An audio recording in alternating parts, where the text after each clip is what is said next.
আচ্ছা হাফসা, তোমার কি মনে আছে বেলাল ফজরের আজান দিত আর নবীজি বলতো, বেলাল তুমি এত আগে আজান দিয়েছো কেন? আমার তো কাপড় এখনো শুকাই পারে না, আমি জামাতে অংশগ্রহণ করবো কেমন? আমার জামা এখনো ভিজে আছে। আল্লাহর ভালোবাসা কি দেখেন, যতক্ষণ পর্যন্ত নবীর জামা শুকাতো না ততক্ষণ পর্যন্ত ফজরের ওয়াক্ত শেষ হতো না। পড়ে সবাই। আচ্ছা হাফসা বলো তো, একটু বুঝে শুনে বলো তো, নবীজি কখনো কি এমন হয়েছে যে নবীর পেট অলওয়েজ ভরপুর ছিল? বলছে না না, এমন হয় না, বরং এমন হয়েছে নবী ক্ষুধার যন্ত্রণা একটা পাথর নয় 2টা পাথর বেঁধে পেটে জীবন যাপন করেছে। সুবহানাল্লাহ পড়বেন না আপনারা? ইসলামের দ্বিতীয় খলিফার নাম কি? আচ্ছা, প্রথম খলিফার নাম কি? আর যার মৃত্যুর পরে ইনারা খলিফা হয়েছেন তার নাম কি? মুহাম্মদুর রাসূলুল্লাহ। পড়েন সবাই সাল্লাল্লাহু। আমাদের চাহিদা কোথায়? ওমরের চাহিদা কোথায়? 1 মাস 1 দিন গোস্ত খেতেন, আর পুরো মাসে কোনো দিন ছানা আটা রুটি খেতেন না, এবং প্রত্যেক দিন এমন জামা পরতেন যেই জামা ছিল শক্ত আর এতটা ভার যে গরমের সময় পুরো গর্দান বেয়ে বেয়ে গরমের ঘাম পড়তো, বাট তিনি সফট কাপড় পরতেন না। সুবহানাল্লাহ পড়বেন না তো সবাই?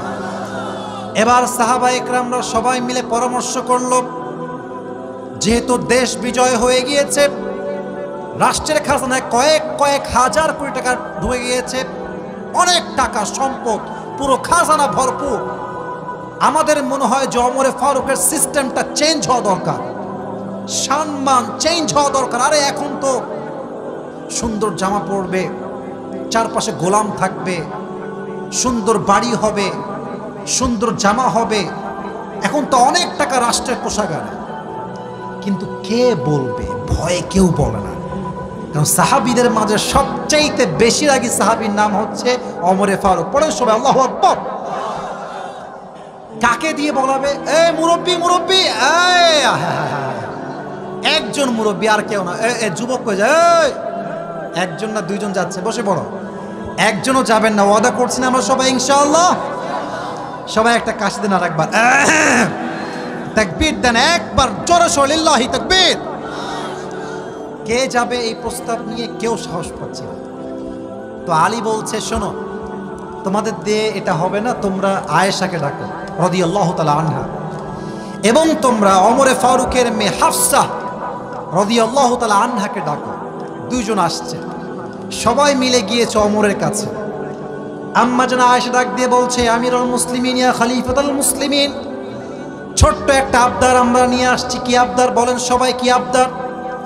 আয়েশা বলছে, ওমর, আবদারটা হচ্ছে নবীর জামানায় দেশ বিজয় হয় নাই এভাবে যেভাবে আমাদের জামানায় বিজয় হয়েছে। আমাদের রাষ্ট্রের কোষাগারে এখন অনেক টাকা, অনেক সম্পদ। আমাদের মনে হয় যে আপনার ড্রেসটা চেঞ্জ করা দরকার, ভালো পোশাক পরলে ভালো হয়, আপনার একটা গোলাম থাকা দরকার। কথা কি বোঝা যায় যুবক ভাইয়েরা?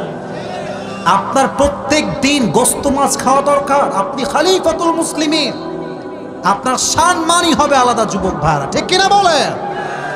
ওমরে ফারুক বলছে, আচ্ছা ঠিক আছে, ড্রেস চেঞ্জ করতে হবে তাই না? আচ্ছা, গোস্ত খাওয়া লাগবে তাই না? আপনাকে বলেছে কে? তার নাম বলেন। কে বলেছে? এটা সাহসকার। এবার আয়েশার চেহারাও নিচু হয়ে গেছে, হাফসাও নিচু হয়ে গেছে, কথাই বলে না। এবার আম্মা জান আয়েশা একটু সাহস করে বলছে, আপনি কি রাজি আছেন কিনা আগে তাই বলেন। বলছে, আমি রাজি কিনা একটু পরে বলবো, আগে একটু এক্সাম্পল দেই। হাফসা দাঁড়াও, দাঁড়িয়েছে। আচ্ছা মা, তুমি তো নবীর সংসার করেছো, আচ্ছা বলো তো মুরব্বী আব্বাজান, যুবক ভাইয়ারা, এই কথাগুলো, হাদিসগুলো দিল থেকে শোনেন, দিল থেকে। আপনারা সবাই মধ্যবিত্ত পরিবারের সন্তান, আর আমরা সবাই তো মধ্যবিত্ত পরিবারের সন্তান। আমাদের জন্য এই হাদিসগুলো কাজে দিবে, আজীবন কাজে দিবে। ইট উইল মোটিভেট আস আ লট। অনেক বেশি মোটিভেট করবে আপনার জীবনকে সামনে এগিয়ে নিয়ে যাওয়ার জন্য। বলছে হাফসা বলো তো, নবীজি কখনো কি একসাথে 2 বেলা ভাত খেয়েছেন?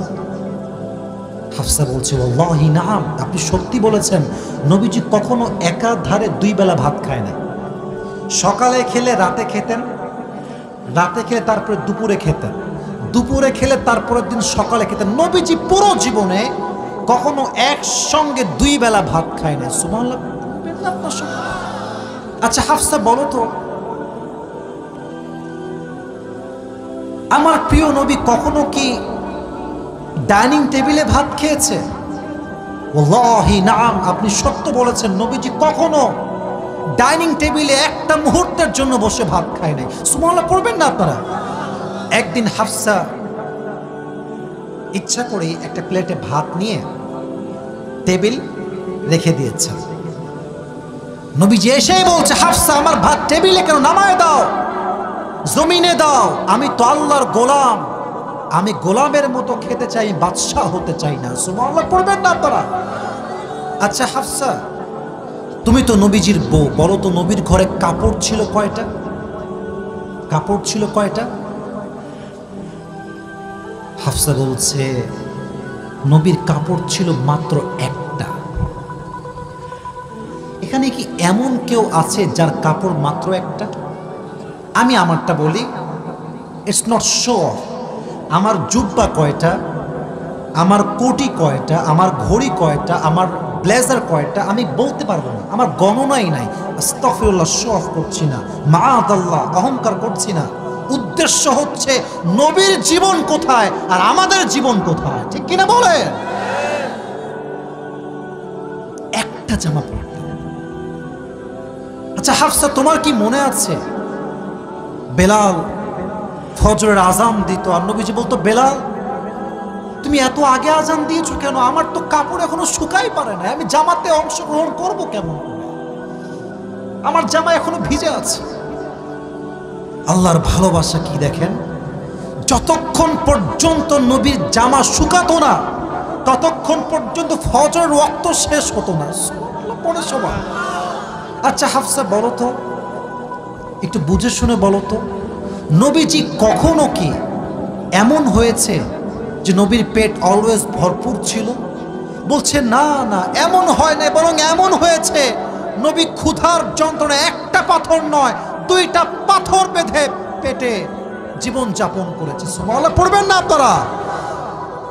এবার বলছে হাফসা তাহলে তোমরা আমাকে কেন ড্রেস চেঞ্জ করতে বলছো? তাহলে তোমরা আমাকে কেন আমার কাপড় চেঞ্জ করতে বলছো? তোমরা আমাকে কেন বলছো 3 বেলা ভাত খাবার জন্য? তোমরা কেন আমাকে গোশত খেতে বলছো? মাথায় রাখবা 3 জন বন্ধু ছিল, তাদের গন্তব্য ছিল আল্লাহ তাআলা। প্রথম বন্ধু সঠিক রাস্তায় গিয়েছে, নবীজি পৌঁছে গিয়েছে। দ্বিতীয় বন্ধু আবু বকর পৌঁছে গিয়েছে। এবার আমার পালা, যদি আমি আমার সঠিক রাস্তায় চলতে পারি আমাকে আল্লাহ তাআলা নবীর সঙ্গে সাক্ষাৎ করায় দিবে জান্নাতের ভেতরে। সুবহানাল্লাহ পড়বেন না আপনারা? চাহিদা কম রাখেন।